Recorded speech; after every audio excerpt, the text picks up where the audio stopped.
It is very sad how he's behaved yesterday. He is holding the constitution in his hand and doing all this. It's a total mockery of the constitution, of the Parliament of India, and it's very, very sad. और सांसद move करेंगे?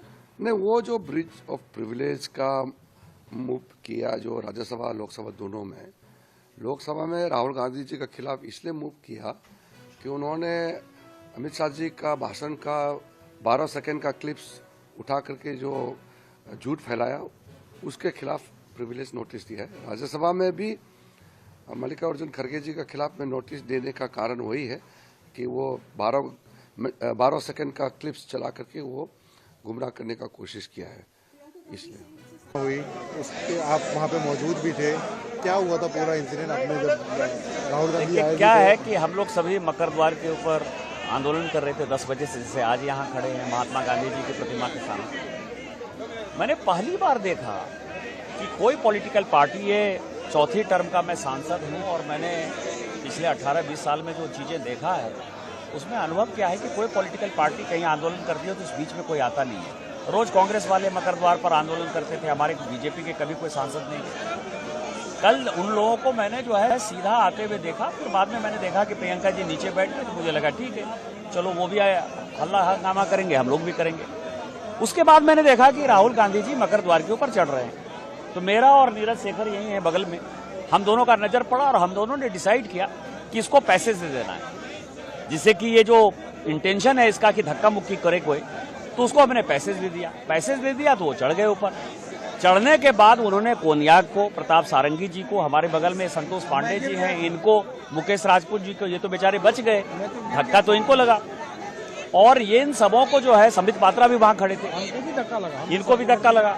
तो सबको जो है उन्होंने, मतलब आप समझिए कि गुंडागर्दी की जो पराकाष्ठा थी, जब वो चढ़ गए ऊपर तो फिर उनको धक्का मारने की ऊपर आवश्यकता नहीं थी। उन्होंने धक्का मारा, प्रताप सारंगी जी घायल हो गए। आप कोनियाक, जिसके लिए कि आज हम लोग खड़े हैं, कि नॉर्थ ईस्ट की एक महिला, शेड्यूल ट्राइब महिला, जिसके एकदम करीब आ गए, महिला को मतलब वो बयान नहीं कर पाई, वो राज्यसभा में रोई। और उसके बाद वो संसद की तरफ चले गए और फिर संसद की तरफ से आकर प्रताप सारंगी जी, जिनको हम लोग व्हील चेयर पर बैठाए हुए थे, डॉक्टर देख रहा है उनको, वहां आकर कह रहे कि ही पुस्ट मी, ही पुस्ट मी, ही पुस्ट मी। आप समझिए कि एरोगेंसी की एक पराकाष्ठा है। और पहली बार मुझे किसी पॉलिटिकल पार्टी में एक जो घटिया पन्नी, गुंडागर्दी या गांधी परिवार का जो ये है कि हम राजा हैं, हमारे सामने कोई नहीं है, उसका काला चेहरा कल हमने देखा।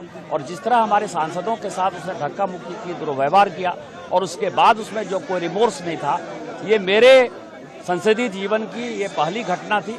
और मैं इसको मानता हूं कि 2001 में इसी दिसंबर के महीने में 13 दिसंबर को पाकिस्तान ने हमारे संसद पर हमला किया था। 19 दिसंबर को गांधी परिवार ने 2024 में उन चीजों को दोहराया और अब तो वो अर्बन नक्सल की तरह यहां घुस गया है। कल देवेंद्र फडणवीस जी ने जो कल बयान दिया है महाराष्ट्र के असेंबली में, वो बहुत ही डिजास्टरस है कि अर्बन नक्सलवाद के साथ, विदेशी लोगों के साथ काठमांडू में किस तरह से मीटिंग हुई।